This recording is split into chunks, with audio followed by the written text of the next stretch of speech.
नमस्कार दोस्तों, कैसे हैं आप सब। स्वागत करता हूं आप सभी का इस YouTube चैनल में जिसका नाम है राहुल अग्रवाल यूपीएससी। तो दोस्तों, एमसीक्यूज की इस सीरीज को कंटिन्यू करते हैं और making of the constitution chapter 2, historical background chapter 1, उसके बाद पार्लियामेंट्री कमिटीज का चैप्टर भी हमने सॉल्व कर लिया है पूरी तरीके से। अब बारी है कॉन्स्टिट्यूशनल बॉडीज की। कॉन्स्टिट्यूशनल बॉडीज बहुत ज्यादा इंपॉर्टेंट होते हैं, आप सभी को पता है। तो कॉन्स्टिट्यूशनल बॉडीज चैप्टर से रिलेटेड एमसीक्यूज सॉल्व करेंगे हम आज इस वीडियो में। क्वेश्चन नंबर 1 आपको मेरे साथ सॉल्व करते चले जाना है। आपको वीडियो पॉज करना है, उसके बाद आपको प्ले करके देखना है कि आपने सही किया या गलत। The chief election commissioner is responsible for the declaration of result of an election. After the results of all parliamentary constituencies are declared, the election commission will constitute the new Lok Sabha by notifying in the official gazette the names of the elected members. देखो, constitutional body सबसे पहली बात तो वो होती हैं जो कि कॉन्स्टिट्यूशन में मेंशन्ड हैं, जैसे कि इलेक्शन कमीशन हो गया, जैसे कि सीएजी हो गया, जैसे कि आपका एडवोकेट जनरल, अटॉर्नी जनरल हो गया, यूपीएससी है, फाइनेंस कमीशन है, जीएसटी काउंसिल है। ये सारे कॉन्स्टिट्यूशनल बॉडीज कहलाते हैं। ठीक है। नाउ यहां पहला स्टेटमेंट ये बोल रहा है कि भाई रिजल्ट जो निकलता है इलेक्शन का, उसको डिक्लेयर करने की रिस्पॉन्सिबिलिटी चीफ इलेक्शन कमिश्नर की होती है। ये गलत बात है। किसी भी इलेक्शन के रिजल्ट को डिक्लेयर करने के लिए रिस्पॉन्सिबल होता है दोस्तों returning officer. Returning officer RO जिसे कहा जाता है, चीफ इलेक्शन कमिश्नर नहीं। पहला स्टेटमेंट गलत है। After the results of all parliamentary constituencies are declared, the election commission will constitute the new Lok Sabha by notifying in the official gazette the names of the elected members. तो दूसरा statement बिल्कुल correct है। जब parliamentary constituency के result declare हो जाते हैं, उसके बाद इलेक्शन कमीशन नई लोकसभा कॉन्स्टिट्यूट करता है। कैसे? ऑफिशियल गैजेट में जितने भी मेंबर्स इलेक्ट होते हैं उनके नाम को नोटिफाई करके। तो सेकंड स्टेटमेंट बिल्कुल करेक्ट है, पहला स्टेटमेंट गलत है। Okay, so section 64 of the representation of peoples act 1951 के आधार पे अगर हम देखें, जो भी वोट्स हैं उनकी गिनती रिटर्निंग ऑफिसर के सुपरविजन में या डायरेक्शन में ही होती है, और जब काउंटिंग कंप्लीट हो जाती है तो रिटर्निंग ऑफिसर ही डिक्लेयर करता है as per the provision of section 66। Is that clear? चलिए, question number 2, consider the following statements regarding delimitation in India. Delimitation in India आपके सामने यहां पे 3 स्टेटमेंट्स हैं। Under Article 82 of the Constitution, the Parliament by law enacts a delimitation act after every census. तो पहला statement तो यहाँ पे बिल्कुल करेक्ट है। आर्टिकल 82 के तहत पार्लियामेंट लॉ बना के एक डीलिमिटेशन एक्ट बनाता है हर सेंसस के बाद। ठीक है। The present delimitation of constituencies has been done on the basis of 2011 census figures under the provision of Delimitation Act 2012। देखो, पहले स्टेटमेंट में यह लिखा हुआ है कि हर सेंसस के बाद पार्लियामेंट लॉ से डिलिमिटेशन एक्ट इनैक्ट करता है, लेकिन जरूरी नहीं है कि हर सेंसस के बाद ऐसा हो। इसीलिए आपको यह पता चलेगा कि जो प्रेजेंट डिलिमिटेशन है कॉन्स्टिट्यूएंसीज की, वो 2011 के सेंसस फिगर्स के आधार पे नहीं हुई है। वो कौन से सेंसस के आधार पे हुई है?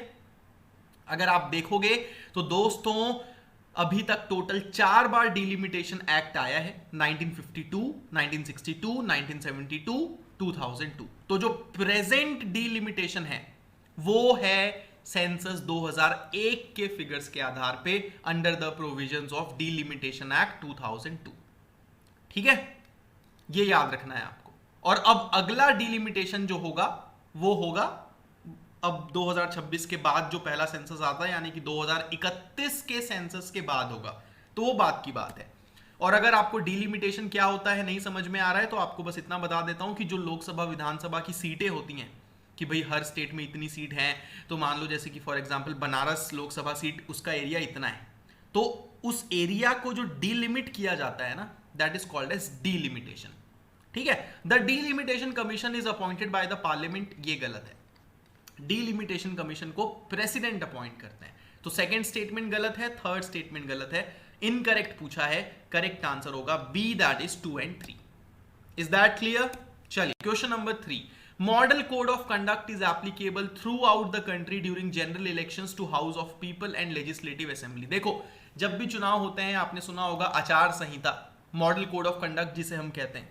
नाउ छत्तीसगढ़ में अगर चुनाव है तो क्या पूरे देश में मॉडल कोड ऑफ कंडक्ट लगेगा? नहीं। लोकसभा चुनाव में क्या होगा? पूरे देश में लगेगा। तो हाउस ऑफ पीपल के इलेक्शन में model code of conduct is applicable throughout the country, लेकिन लेजिस्लेटिव असेंबली के इलेक्शन में ऐसा नहीं होता। लेजिस्लेटिव असेंबली के केस में मॉडल कोड ऑफ कंडक्ट जो होता है वो एप्लीकेबल होता है सिर्फ उसी स्टेट में। ठीक है, सो पहला स्टेटमेंट यहां पे गलत है।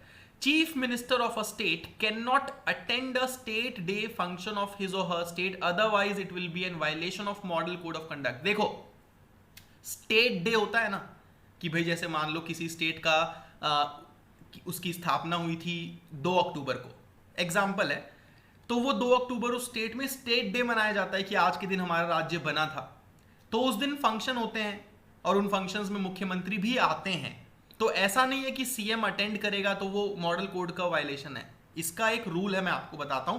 तो दूसरा स्टेटमेंट भी यहां पे गलत है। आपसे इनकरेक्ट पूछा है, करेक्ट आंसर होगा सी। दोनों गलत हैं। देखो, इसमें ये होता है चीफ मिनिस्टर अटेंड तो कर सकते हैं, but provided that he does not make any political speech on the occasion. वहां पे आप पॉलिटिकल स्पीच नहीं दे सकते।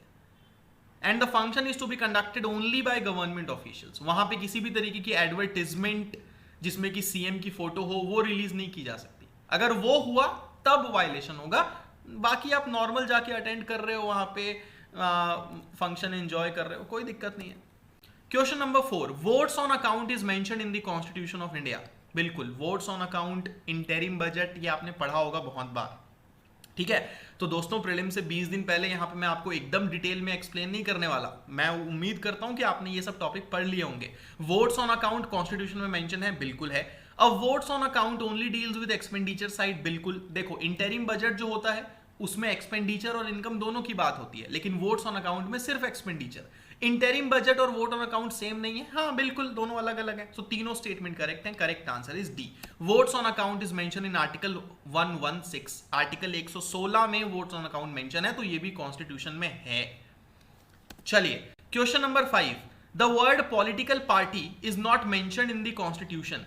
The district election officer is an officer of the state government nominated by the chief electoral officer। तो second statement तो clear cut गलत है, क्योंकि डिस्ट्रिक्ट इलेक्शन ऑफिसर को कौन अपॉइंट करता है? इलेक्शन कमीशन अपॉइंट करती है, नॉमिनेट करती है। ठीक है, चीफ इलेक्टोरल ऑफिसर नहीं। उसी तरीके से पॉलिटिकल पार्टी वर्ड कॉन्स्टिट्यूशन में मेंशन्ड है। 52nd कॉन्स्टिट्यूशनल अमेंडमेंट 1985, याद करो, एंटी डिफेक्शन। तो अब ऐसा नहीं है कि पॉलिटिकल पार्टी मेंशन नहीं है, बिल्कुल मेंशन है। सो दोनों स्टेटमेंट गलत। करेक्ट आंसर हो गया इसका डी।